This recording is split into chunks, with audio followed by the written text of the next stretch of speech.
Lot of folks that I know who are from IIM Calcutta, etc., very passionate about Quant Finance. So we've requested Sir today to come and share some light with us, on what exactly does this entail for us. Things that came, and every single change comes with a line saying, "Ho gaya, khatam, jobs are dead." Is your foundation solid? And are you putting in the effort? Do you know your theory? Do you understand your practice? Are you pushing yourself every now and then, or are you happy to say, first 3 Google results, whatever I get, I'll use that and puke out the result, and then it's all happy. So you've also worked in investment banking, that's also evolving every day with newer technology and nowadays AI coming in. Where do you see the future of our traditional roles? What are the kind of skills someone should equip themselves with if they want to make a successful career in this field of quant finance? What would you say? A maths nerd or a pure maths specialist, but you're also someone who understands stochastic calculus, linear regression, being able to forecast. Hi everyone, welcome on board. This is Anisha here today in conversation with Niraj Sir, who is the chairperson of the program for Masters in Quant Finance at Ahmedabad University, which is a very new and upcoming field. I would say, a lot of people, I've seen my brother working in investment banking, a lot of folks that I know who are from IIM Calcutta, etc., very passionate about quant finance. So we've requested Sir today to come and share some light with us, on what exactly does this entail for us. And sir, if we were looking at let me just go back to the question before that I was asking you is, what made you, sir, come into this field of quant finance? Sure. It's let me give you a bit of a background about myself. I used to be an electrical engineer, then I did my MBA. So electrical engineering followed by MBA. I'm Bangalore, went straight into derivatives. Okay. And I'm talking 31 years ago. That's when I started my career. And I've been was in Singapore for the last 26 plus years. So I cut my teeth in the FX part of the world, the foreign exchange part, coming from an engineering background and the MBA, of course. The combination of the two effectively helped me get into handle derivatives a bit more easily, because there's a lot of calculus involved, partial differentiation equations and whatever. And 30 years ago, it was a little more nascent than it is today.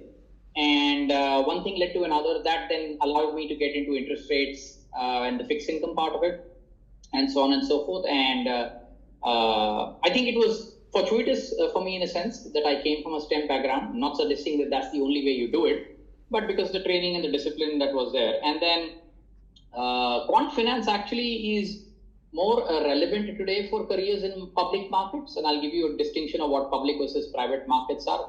The way I'm seeing public markets is the markets that are involved in, buying and selling of securities, stocks, bonds, currencies, commodities, and so on and so forth. This is the stuff that happens in the world across exchanges, across what we call over-the-counter. And the amount of data, the speed of data, the efficient markets, if you will, these are again financial terms that I'm using, are so large now that the nature of the beast has changed. And I'll give you a sense of why I'm saying that. And please don't misconstrue that this is the only thing that matters. I'm telling you why MSQF kind of degrees, and they're called by different names. They've actually been around in the other parts of the world for a little longer. In India, it's relatively new, but this is fairly standard in quite a few of the other countries. And they're called financial engineering, quantitative engineering, quantitative finance, lots of different words. In the days gone by, you would actually have the CACS, ICWA, whatever. These are guys who would look at the accounts, P&L, balance sheet, audit, corporate governance, and so on and so forth. Fast forward a bit, and then you had the advent of the generalist managers, the MBAs. The guys who would, come in from different backgrounds, ideally with work experience, wanting to get into management, therefore picked up some financial knowledge, some marketing knowledge, some strategy, some organizational behavior, were sent out. In quant finance, what happens is that the emphasis is more on the stuff that will allow you to become potentially more successful in the markets. And by that I mean, you have to have a good understanding of quant. Now, what is quant? It's a catch-all phrase for essentially a little more mathematical bent. We're not making anybody a maths nerd or a pure maths specialist, but you're also someone who understands stochastic calculus, linear regression, being able to forecast differential equations, so on and so forth, just to throw a few names around. Married to that or adjacent to that is the fact that you need to understand finance from an economics and econometrics and micro, macro, eco, derivatives, which is where the intersection with maths also starts happening. And last but not the least, the other angle or the element which is new is the computational side. Because the amount of data we have is so large, so humongous, so voluminous, and coming so fast that unless you're able to handle it on a systematic basis, on a computational level, it's very difficult for you to make sense of what is going on.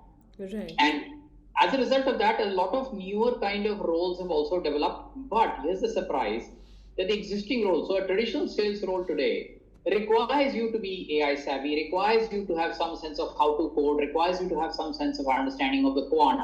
Because as every generation of bankers has come out or people have come out, the bar has just gone higher in terms of what are the basic skill sets. So the way I see it is, if you're looking to be a strategist, an analyst, credit, markets, risk, you're looking to be a regular sales trader, and of course, if you're looking into the quant kind of in systematic funds, increasingly MSQF is potentially the one that enables you, at least gives you the platform to develop the skill sets. So, long story short, that's how I was interested in. It's a natural progression of where I started to where I think Quant Finance is headed. Amazing. That's amazing, sir. And so you've also worked in investment banking and all. That's also evolving every day with newer technology and nowadays AI coming in. Where do you see the future of, our traditional roles, which has been like the aspiration for everybody that I want to become an investment banker, I want to become, those blue-eyed boys that everybody keeps aiming for. So where can we see the change or transformation coming now? The change has happened in everything. It's only perhaps, it's not just investment banking. See, that's the fallacy. If you think about, and I'm sorry if it sounds facetious or sounds trivial, it's not meant to. What was done in the house and the manner in which you actually ran the house has changed over the last 50 years, right? Right. But nobody comes and questions ki, ghar ka jo kaam hai, that has changed. There was no vacuum cleaner, there was no purifier, there was no RO, and yet we all survived and we are surviving now. So as technology comes in, it will change what you do. So for me to sit here and suggest that technology is not going to change what you do will be lying outright, and I don't want to do that. The question is, are you smart enough to stay current?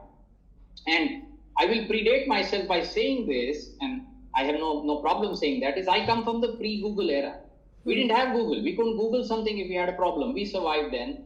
There were things that came, and every single change comes with a line saying, "Ho gaya, khatam, jobs are dead, this is obituaries are written." If you're smart, if you're hungry, if you're willing to put in the effort, stay current, I see that your path will meander, but it will go along the lines that you think it will. AI is here. It is ubiquitous. It is going to stay with us. So for us to sort of run away from it is stupid. But here's the catch. If you become so dependent on AI that you stop using your brains, yes, your job will be, a question of, it's a half-life issue. You will get disintermediated by a machine soon.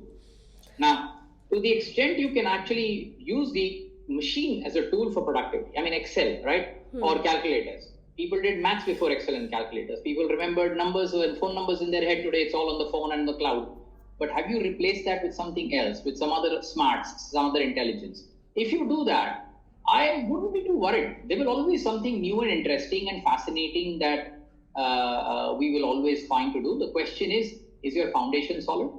And are you putting in the effort? Do you know your theory? Do you understand your practice? Are you pushing yourself every now and then? Or are you happy to say, first 3 Google results, whatever I get, I'll use that and puke out the result, and then, it's all happy days. If that's your approach, if you think, Google allows me or AI allows me to do a very fancy, slick kind of presentation in half an hour, but if I take away that presentation, can you stand and tell me what's happening? If you can't, then there will be no doubt of people who will do the former. There will be very few people who can do the latter. And it is always the latter category of people that will be sought out. So when you have that, if you develop that particular skill set, I think, yes, you should be worried. You should be worried about change at any time. But to freeze, I think, will be a little silly, or, you have to plan for it. True. So essentially, it's not that AI or technology is taking away our jobs, but if you are not someone who is able or equipped enough to use your brains to utilize them for better productivity, Anisha, is where some the jobs will problem. go, but some will come. Right, So, exactly. net, I don't know. I wish I could tell you 10 jobs will go and 11 will come or 8 will come. I wish I could tell you that. True. Maybe in the initial parts, 10 go away, but only 3 come. But eventually something else, kicks in. The question is, do you have the mindset to be going with the change? And to use a cliche, change is the only constant. Right. If you're not ready for that, then you're going to struggle. Doesn't matter. No. If you go by just as the Hindi में कहते हैं ना लकीर के फकीर, if you just figure out I have to do this much will get me through, you're always going to be waiting for when the bar gets so high that you're not going to be able to catch up.